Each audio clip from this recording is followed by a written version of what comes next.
হরে কৃষ্ণ। মনে রেডিওর আরও একটা নতুন পর্বে আপনাদের সকলকে স্বাগত। আমি আনফানি মঙ্ক, আর আমার সাথে রয়েছে আমার রেডিও মন। হরে কৃষ্ণ। আগের কিছু পর্বে শ্রীমদ্ভগবদ্গীতার 3য় অধ্যায় সাংখ্যযোগ থেকে আপনারা জানতে পেরেছেন যে আত্মা ও জড় দেহের মধ্যে পার্থক্য রয়েছে, আর যারা এই পার্থক্য সম্বন্ধে জানেন তারাই মুক্তি লাভের অধিকারী হন। এখন এই সনাতন আত্মার প্রকৃত স্বরূপ কেমন তা নিয়ে আজকের পর্বে বেশ কিছু শ্লোকে আলোচনা করা হবে। তাই সঙ্গে থাকুন, শুনতে থাকুন মনের রেডিও।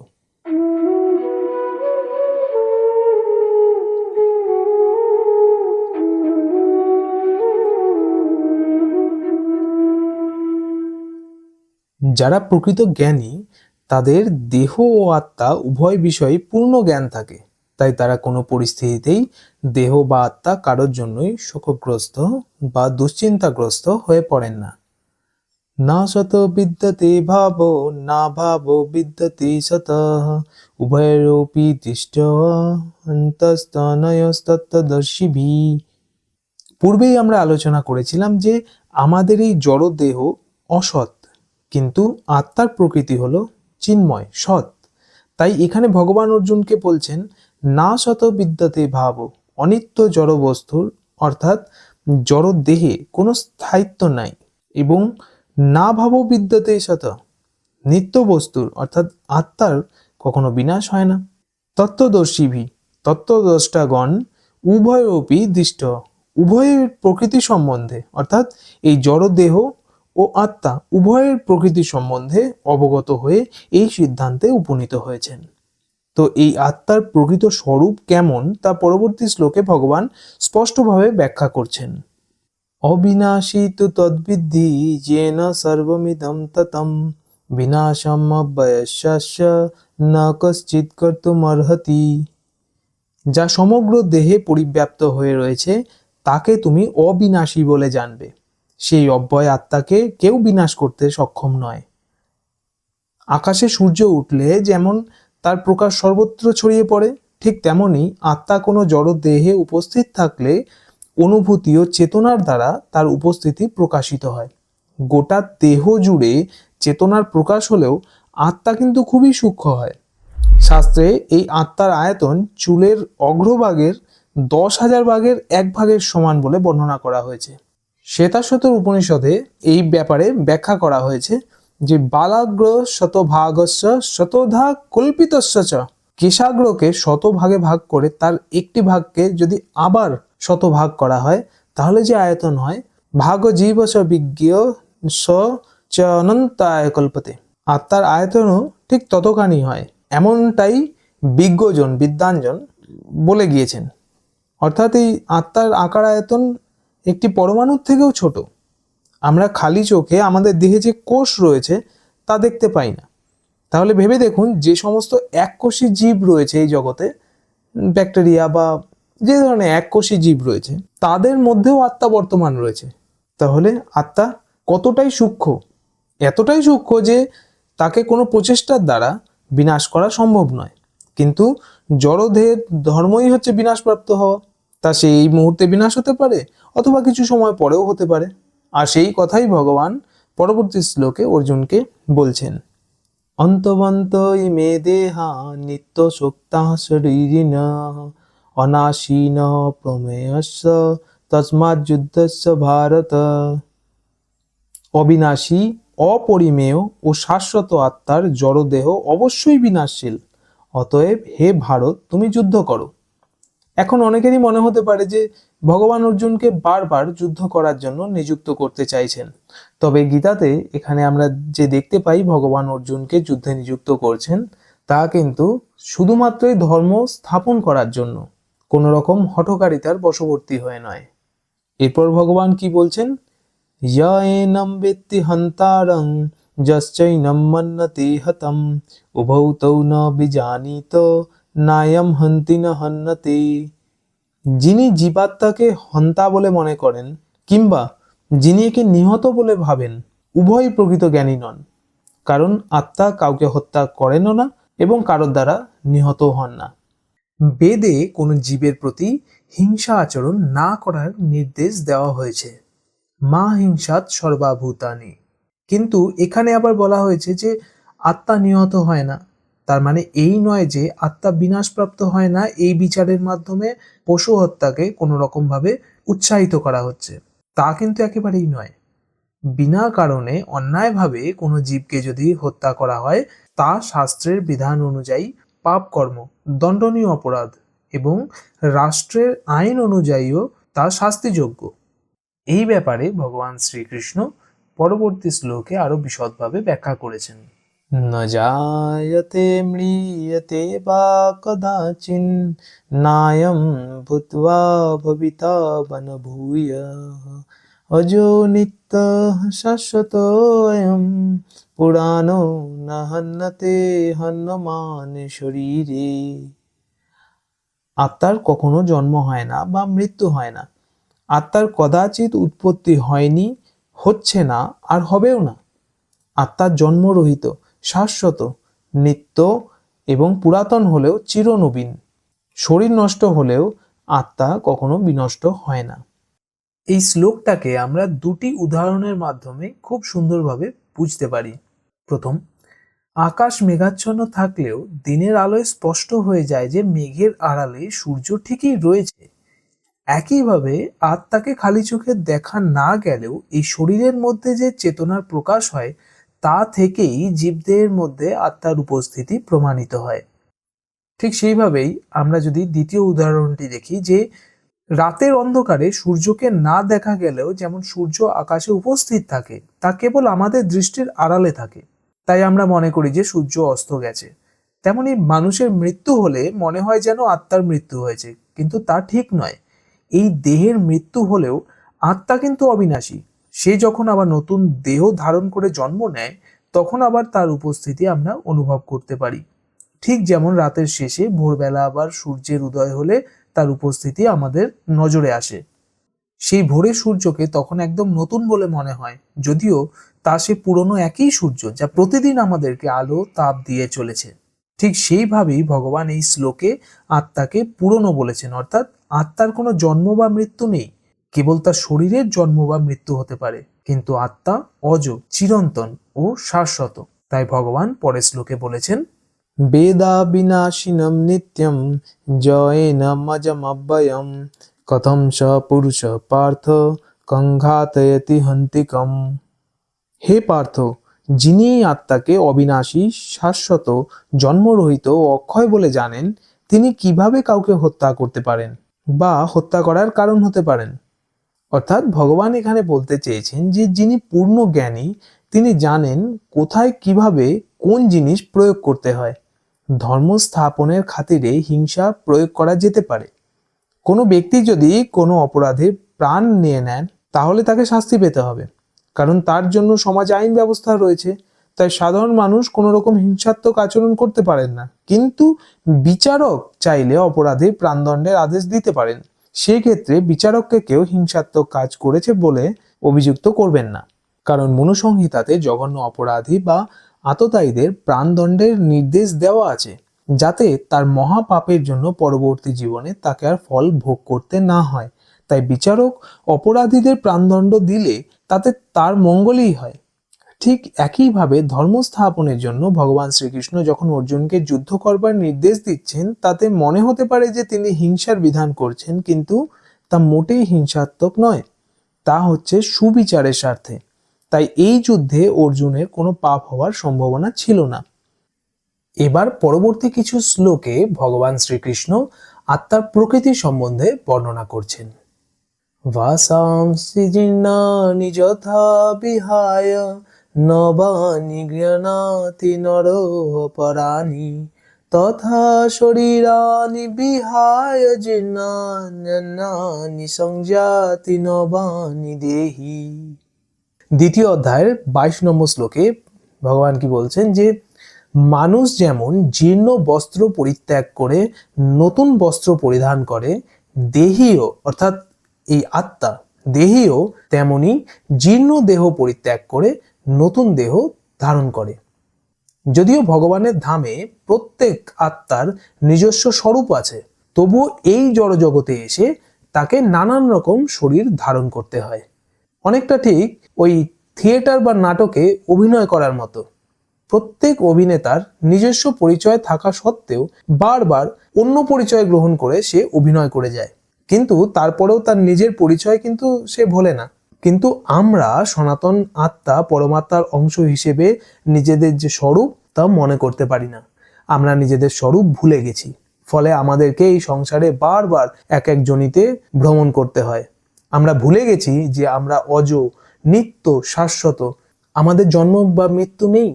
23 নম্বর শ্লোকে তাই ভগবান বলছেন, আত্মাকে অস্ত্রের দ্বারা কাটা যায় না, আগুনের দ্বারা পোড়ানো যায় না, জলে ভেজানো যায় না বা বায়ুর দ্বারা শুষ্ক করা যায় না। নৈনম ছিন্দন্তি শস্ত্রাণি নৈনম দহতি পাবকঃ ন চৈনম ক্লেদন্ত্যাপো ন শোষয়তি মারুতঃ। তারপরেই আবার 24 নম্বর শ্লোকে ভগবান বলছেন, অচ্ছেদ্যোহয়ম অদাহ্যোহয়ম অক্লেদ্য অশস্য এব চ নিত্য সর্বগত স্থাণু অচলোয়ম সনাতনঃ। ভগবান শ্রীকৃষ্ণ আগের শ্লোকেও এই একই কথা বলেছেন যে আত্মা অছেদ্য, তাকে কাটা যায় না, অদাহ্য, তাকে আগুনে পোড়ানো যায় না, অক্লেদ্য, তাকে ভেজানো যায় না, জলের দ্বারা ভেজানো যায় না, বা অশস্য, বায়ুর দ্বারা তাকে শুকোনো যায় না। তার সাথে তিনি আরো বলছেন এই শ্লোকে যে আত্মা চিরস্থায়ী, সর্বব্যাপ্ত, অপরিবর্তনীয়, অচল ও সনাতন।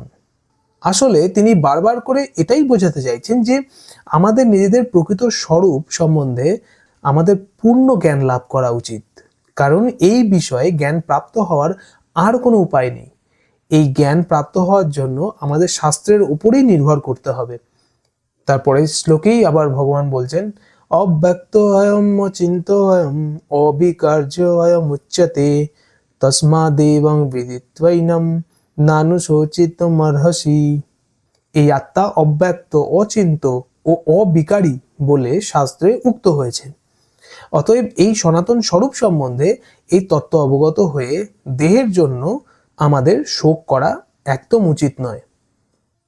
তো এতক্ষণ ধরে বিষাদগ্রস্ত অর্জুনকে আত্মার স্বরূপ সম্বন্ধে জ্ঞান প্রদান করার পর এখন পরমেশ্বর ভগবান শ্রীকৃষ্ণ তাকে শোক না করার কিছু কারণ পরবর্তী শ্লোকগুলিতে ব্যাখ্যা করছেন।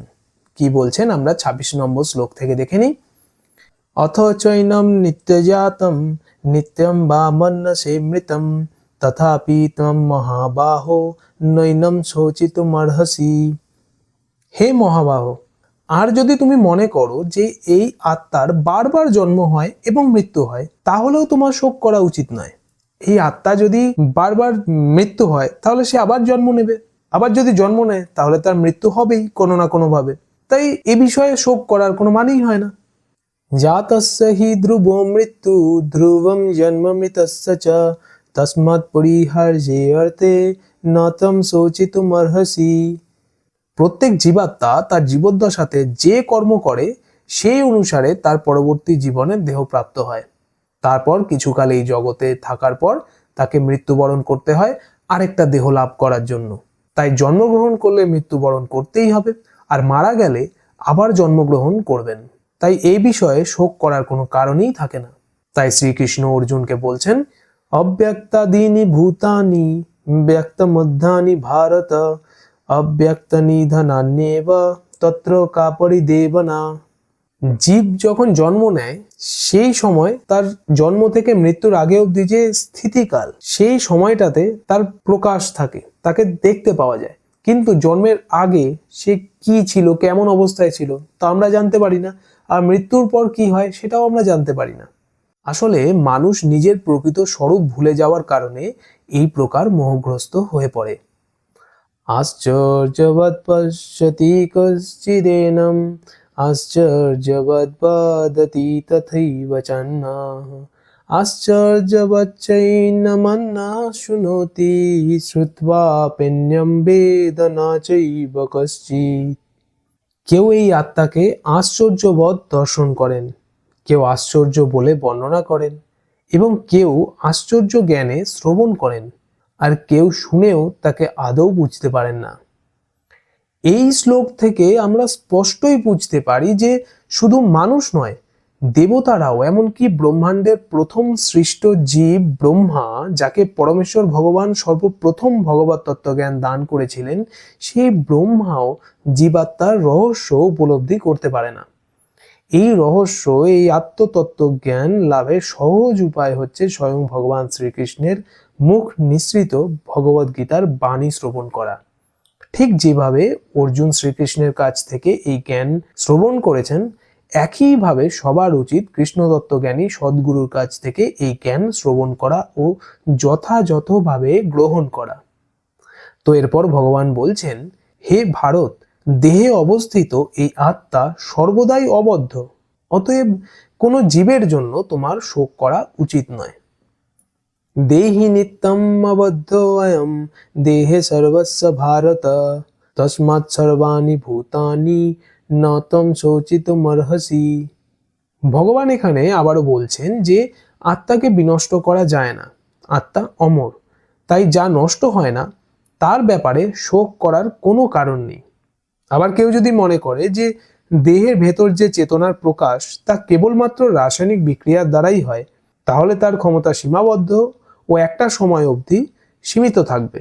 যেভাবে সব প্রোডাক্টের একটা ম্যানুফ্যাকচারিং ডেট থাকে, সাথে একটা এক্সপায়ারি ডেটও আসে, তেমনি এই দেহের একটা এক্সপায়ারি ডেট অবশ্যই থাকবে, তাই এর জন্য শোক করার কোনো মানে হয় না।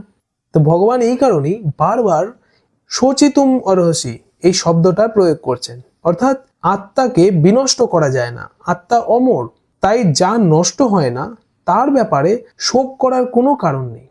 তাই ভগবান পরের শ্লোকগুলিতে বলছেন, স্বধর্মমপি চাবেক্ষ ন বিকম্পিতুমর্হসি ধর্মাদ্ধি যুদ্ধাশ্রেয় অন্নাৎ ক্ষত্রিয়স্য ন বিদ্যতে।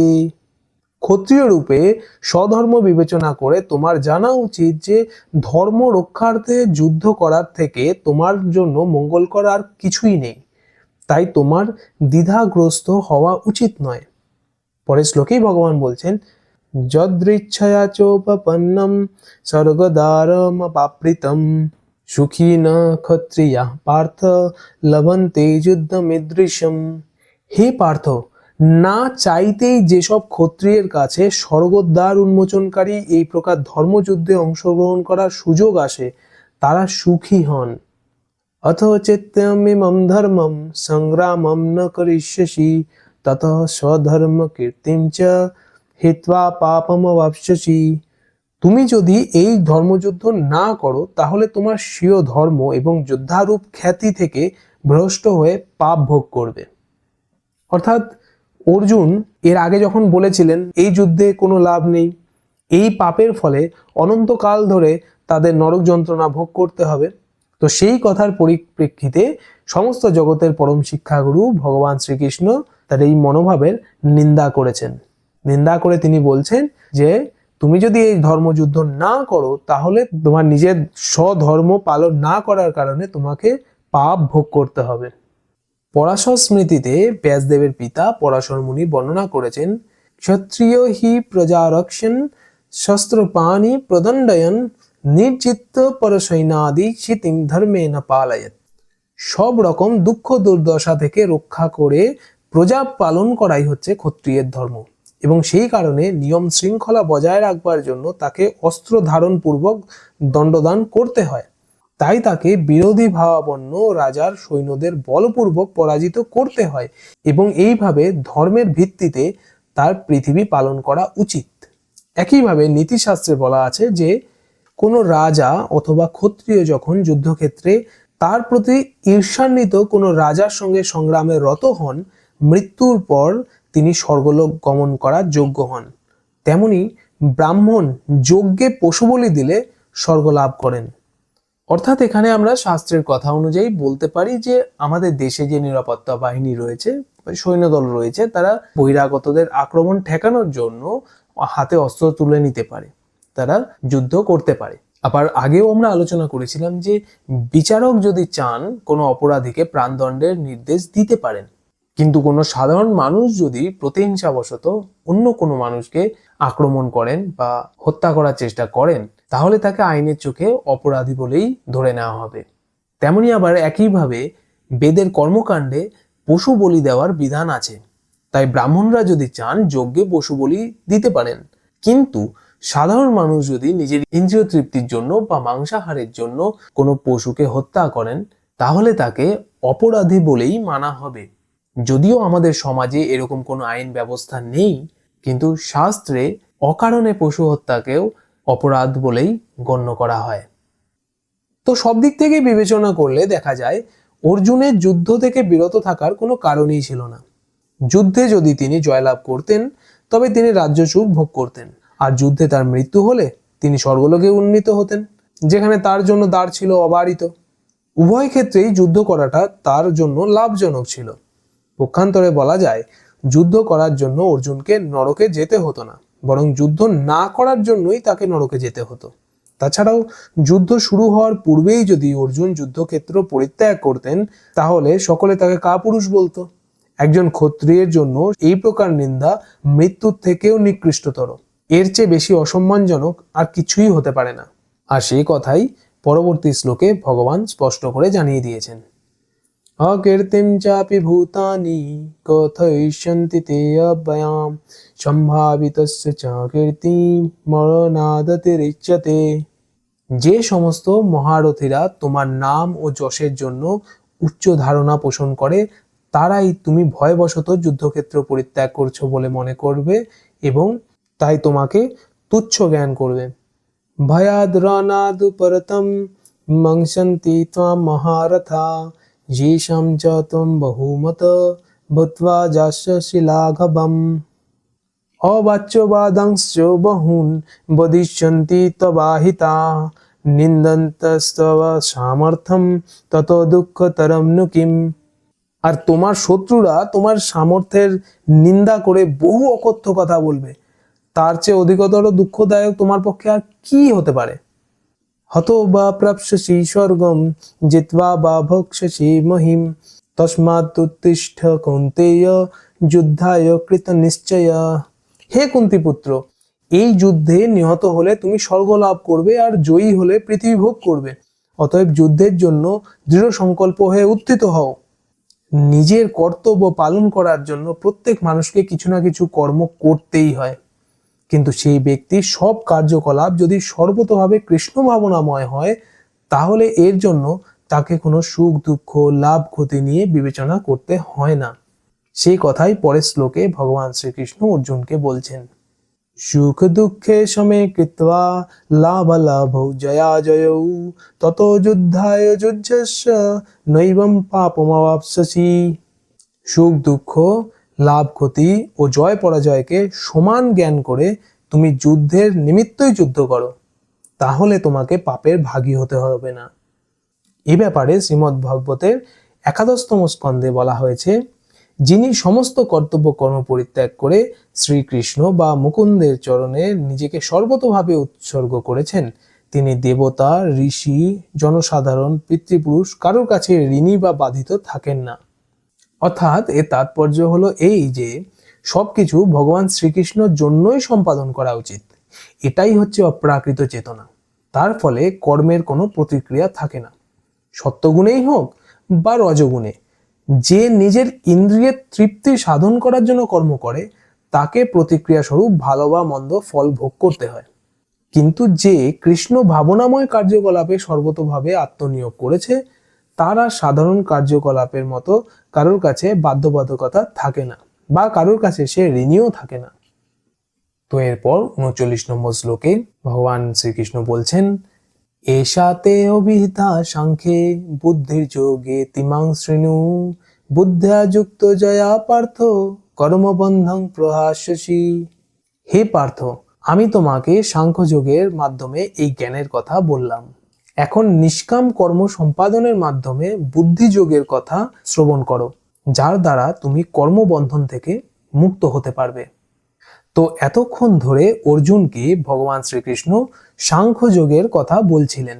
এরপর পরের শ্লোকগুলিতে কিভাবে নিষ্কাম কর্ম করার মাধ্যমে অর্থাৎ কর্মযোগের দ্বারা কিভাবে কর্মবন্ধন থেকে মুক্ত হওয়া যায়, সেই ব্যাপারে তিনি কি বলছেন তা নিয়ে আমরা আলোচনা করব পরবর্তী পর্বে। আজকের এপিসোডটা আপনাদের সবার কেমন লাগলো? তাড়াতাড়ি কমেন্ট সেকশনে গিয়ে নিজের মনের কথা শেয়ার করে ফেলুন। আর যারা এখনো অবধি আমাদের ইউটিউব চ্যানেল আনফানি মংকে সাবস্ক্রাইব করেনি তারা অবশ্যই সাবস্ক্রাইব করে ফেলুন। আপনাদের সাথে খুব শীঘ্রই দেখা হচ্ছে পরের এপিসোডে। ততদিন নিজের মনের যত্ন নিতে ভুলবেন না। হরে কৃষ্ণ।